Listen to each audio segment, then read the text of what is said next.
Jane Doe, the soldier of Red Team. And Sarge, the Super Colonel Commando of Blood Gulch. America.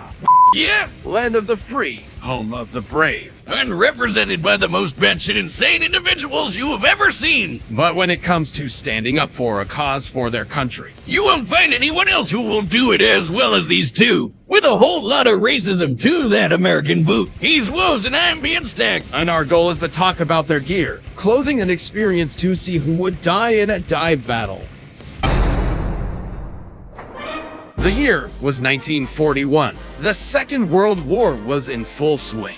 Things were going great for the USA. Until Japan had enough of the United States BS embargo, leading to an attack by them in Hawaii. This left the United States injured, but not deterred. War was afoot for the USA, and its people were fixed on the idea. But for those who were brave enough to serve their country, it was right up their alley, including one man who only went by the simplest of names, Jane Doe. Not much is known about Mr. Doe, only that he was a proud-born American.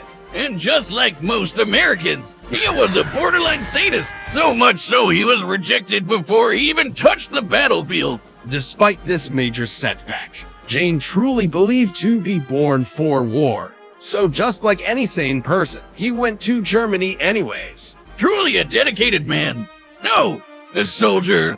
Well, anyways, after arriving, he found a deserted battlefield and picked up some goodies for the war. Specifically, a helmet, a shotgun, a shovel, and his primary weapon of choice, a rocket launcher. Hell yeah, now that's a man's weapon. Using only spare rounds he found on the battlefield, Jane perfected his aim with this rocket launcher. Not just that, but he became a rocket specialist with it. A modified RPG-7, Jane can use these rockets to blow anything to smithereens, including things like houses, tanks, German troops, and random people on the street. Oh.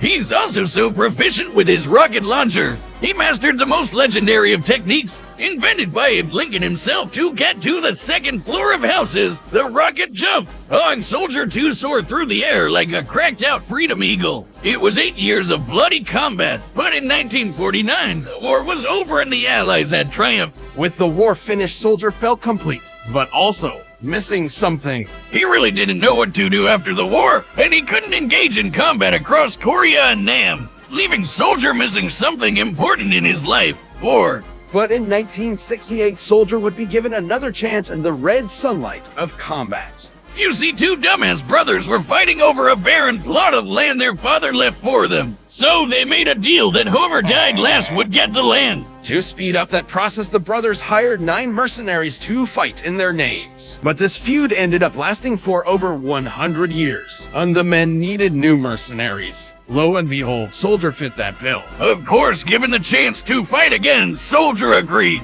and was escorted to the battlefield of the Great Gravel War. Here he would meet fellow mercenaries, like Big Russian Man Heavy, fellow American Dale Conacher, the engineer and fellow drunken gun nut Davis Degrud, the Demo Man. Who's such a bombastic drunk, pun intended, that he can outrun his own bomb's explosions, moving at Mach 9 to 14 speeds to do so. And thanks to Saxton Hale, CEO of Man Company, Soldier got access to some bitchin' new weapons. Like a regular rocket launcher is cool, but how about one that shoots 3 at once? Or how about one that can rain justice from above? Or even a freaking ray gun that vaporizes people? Not just vaporize boomstick, but literally disentangle the molecular structure of its target. Hence its name, the Cow Mangler. Awesome! Soldier also has some sick back blings and horns called banners. By simply damaging enemies enough, Soldier can toot this small horn to boost him and his team's stats. Getting a speed boost with the conch, extra defense with the battalions, and crits with the buff banner. Add in an assortment of shotguns, pickaxes, and footwear, and it's easy to see why Soldier became a one-man army. Although he would struggle to get along with most of them at first, and vice versa,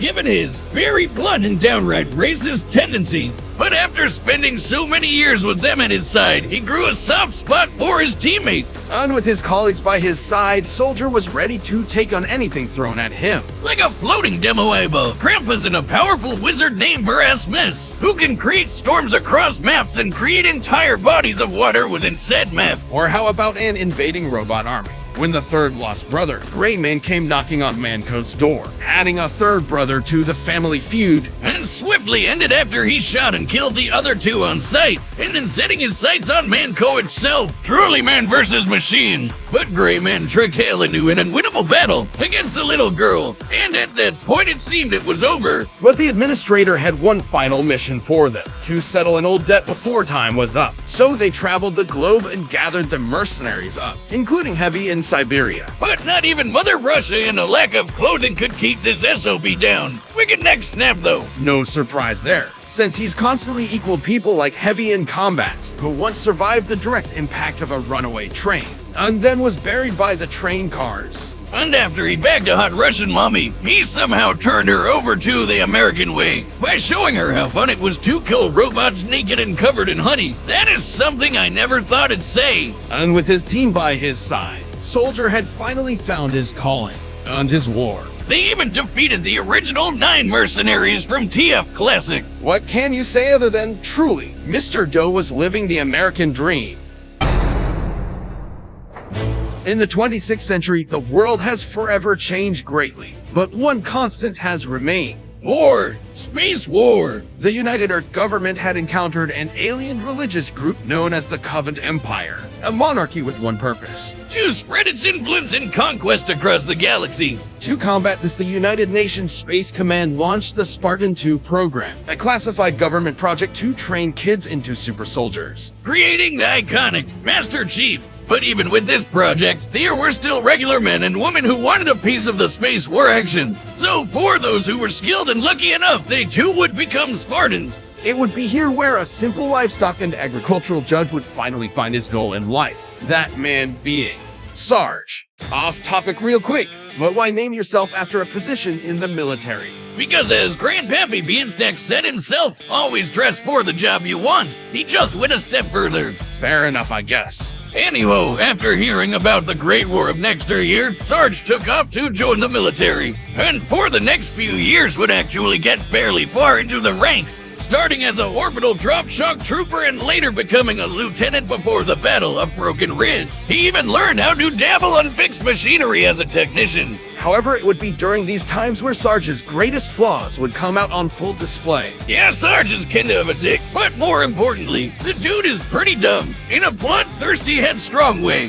Which resulted in him getting discharged as an orbital drop shocker, because he decided to build a body for his ship's navigation, and also gaining a major fear in heights from constantly dropping from orbit. But this wouldn't be the end for Sarge. He would then be picked up by Project Freelancer and given a second chance at fighting another great war. His targets: those damn dirty blues and their stupid blue-colored flag. But in order to achieve this goal, he would need the right tools and people for the job. While Sarge would seem like the type of guy to carry an entire armory on hand, he actually keeps only the bare essentials on standby. Like a basic magnum, a couple grenades and a sniper rifle for scouting, or bully and grip. But his go-to weapon, excluding his own hands of course, is his trusty shotgun. While this may have a laughable short range and spread the size of where Florida used to be, it's still a shotgun and can hit as hard as a ramming warthog. Just like his main vehicle, the Warthog. I think it looks more like a Puma. It's overpowered and packing a mounted machine gun. The Warthog is quite a cruisy vehicle. Along with these tools, Sarge was also given a platoon of his own to battle blue: Private Grief, Simmons, Lopez the Heavy, and Private Donut. Together, Sarge and his men would battle blue and go on, say, bizarre adventures. By battle, you mean dicking around in a box canyon? Yeah, the bizarre adventure part was definitely on brand, though. Oh, totally. Like fighting a sentient eye named O'Malley and getting sent back in time by a 10-megaton bomb. And even other freelancer agents like Tex in Wyoming, who promptly beat all of Red and Blue's assets simultaneously. And this chick can dodge bullets and withstand this hugest shockwave from a orbital mortar round. And even more terrifyingly, Agent May, the Meta, who was on the hunt for the remaining fragments of the eye, which just so happened to be Church, or Epsilon. After it was discovered that Project Freelancer wasn't exactly the most ethical program out there. You don't say. It got worse after Washington showed up for a little unhinged investigating, and it was revealed that all of Red and Blue were just rejects, cannon fodder if you will. Including Sarge, who was reasonably pissed. So to settle the score, he decided to put his hatred for Blue aside and work together to end Project Freelancer. And with the help of Agent Carolina and Washington, they did, by finding the director and having him unalive himself. Jesus!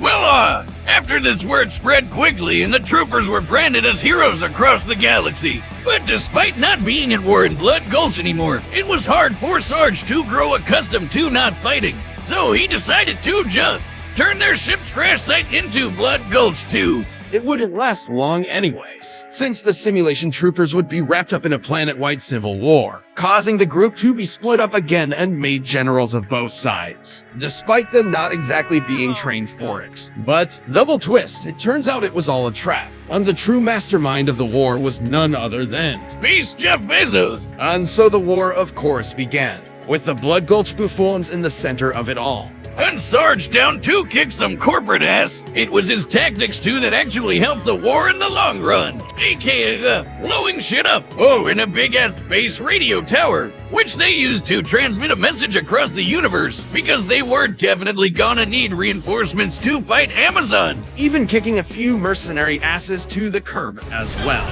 So long, Gay Felix. Sadly, despite the message reaching across other star systems, it was all in vain. Yeah, pissing off a super billionaire with his own private military isn't such a smart move. And unfortunately, this led the Red and Blues into a dead end, with no way out. And so with one final proclamation, Sarge and the others prepared to face the music, standing side by side not just as allies, nay, as family, for one final hurrah. It may be unclear as to what happened to them after this, but even staring death in the face, Sarge had finally achieved his true calling in life in a group of buffoons he can call family.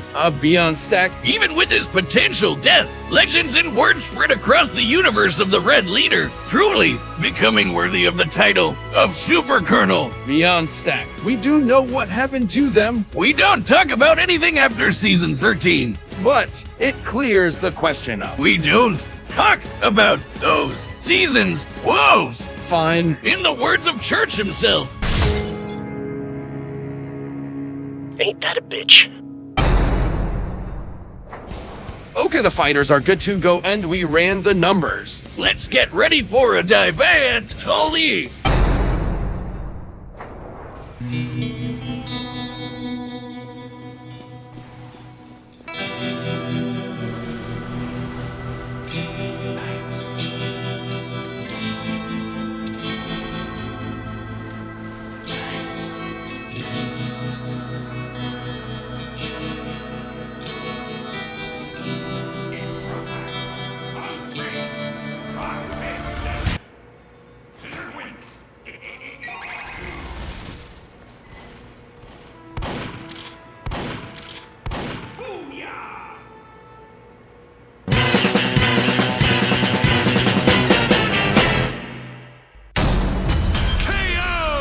Well, at least Sarge went out in a blaze of glory, just like all true soldiers. Looks like Sarge was the one seeing red in this fight.